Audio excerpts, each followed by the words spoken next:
আমরা যাচ্ছি দেবতাখুমের উদ্দেশ্যে। দেখতেই পাচ্ছেন দুই পাশে সুন্দর পাহাড়, মাঝখান দিয়ে চলে গেছে আঁকা বাঁকা ঝিরিপথ।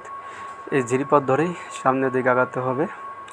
এই পথটা যতটাই সুন্দর ততটাই রিস্কি, একটু অসতর্ক হলেই স্লিপ করতে পারেন, তাই সাবধানে চলাফেরা করবেন। আমরা খুব ভোরে বান্দরবান শহর থেকে একটা চাঁদের গাড়িতে করে নিকটবর্তী পাড়ায় নামি। মাঝখান থেকে দুটা চেকপোস্টে আমাদের সবার নামে এন্ট্রি করতে হয়েছে। আর আপনাকে এখানে আসতে হলে একজন স্থানীয় গাইড ঠিক করতে হবে, যে আপনাকে খুম পর্যন্ত নিয়ে যাবে এবং নিয়ে আসবে। এখান থেকে আপনার যেতে প্রায় 1.5 থেকে 2 ঘন্টা সময় লাগবে পায়ে হেঁটে। আর এখানে আসার সঠিক সময় হচ্ছে আপনার শীতকাল, কারণ বর্ষাকালে প্রচুর পানি থাকে। দেখতেই পাচ্ছেন সামনে কিছুটা পানি আছে, এরকম পানি মধ্যে দিয়ে হাঁটতে হয়।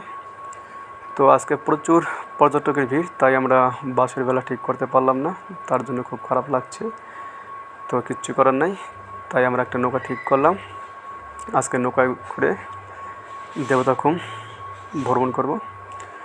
তো চারদিকে পাহাড়, মাঝখানে স্বচ্ছ পানি।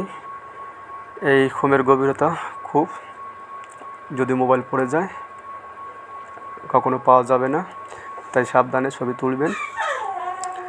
আর আজকে এই পর্যন্তই। আরও সুন্দর সুন্দর ভিডিও পেতে আমার সাথেই থাকুন। আমার চ্যানেলটি সাবস্ক্রাইব করবেন এবং লাইক দিয়ে পাশে থাকবেন। ধন্যবাদ।